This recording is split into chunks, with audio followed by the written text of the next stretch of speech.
Hi friends, இன்னைக்கு கோவில் புளியோதரை தொக்கு எப்படி செய்யுதுன்னு பார்க்கலாம். புளியோதரை தொக்கு செய்யறதுக்கு வானல் சூடு பண்ணிக்கிறேன். கேஸு ஃபுல்லாக சிம்மில் வச்சுட்டு ஒரு ஸ்பூன் உளுத்தம் பருப்பு சேர்த்துக்கிறேன், ஒரு ஸ்பூன் கடலை பருப்பு சேர்த்துக்கிறேன், வெந்தயம் ஒரு ஸ்பூன் சேர்த்துக்கிறேன், சீரகம் 1/2 ஸ்பூன் போட்டுக்கிறேன், மிளகு 1/2 ஸ்பூன் போட்டுக்கிறேன், எள்ளு 2 ஸ்பூன் சேர்த்துக்கிறேன், 50 தனியா சேர்த்துக்கிறேன், 20 காஞ்ச மிளகாய் சேர்த்துக்கிறேன். ஸ்லோவாக தீ வச்சு கருகாமல் பொன்னிறமாக நல்லா வறுத்து எடுத்துக்கலாம். நல்லா பொரிஞ்சிச்சு. இந்த டைமில் ஸ்டவ் ஆஃப் பண்ணி மிக்சியில் பவுட்ரு பண்ணி வந்துடலாம். நல்லெண்ணெய் சேர்த்துக்கிறேன், தாளிப்பு கடுகு உளுத்தம் பருப்பு சேர்த்துக்கிறேன், உளுத்தம் பருப்பு, கடலைப்பருப்பு,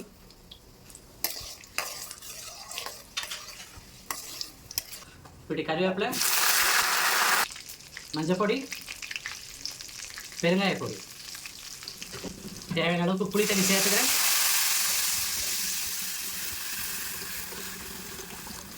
பத்து நிமிஷம் நல்லா கொதிச்சு கெட்டியாகணும். எண்ணெய் பிரிஞ்சு வர டைமில் அரைச்ச பவுடர் சேர்த்துக்கலாம். இந்த டைமில் அரைச்ச பவுடரை சேர்த்துக்கலாம். இது ஒரு 2 மினிட்ஸ் கொதிக்கட்டும், அதிகம் கொதிக்க வேண்டியதில்லை. நல்லா கொதிச்சு எண்ணெய் பிரிஞ்சு வந்திருக்கு. இந்த டைமில் 50 வேர்க்கடலை சேர்த்துக்கலாம், கொஞ்சம் முந்திரி சேர்த்துக்கலாம். அவ்வளோதாங்க, சூப்பரான கோவில் புளியோதரை தொக்கு ரெடி.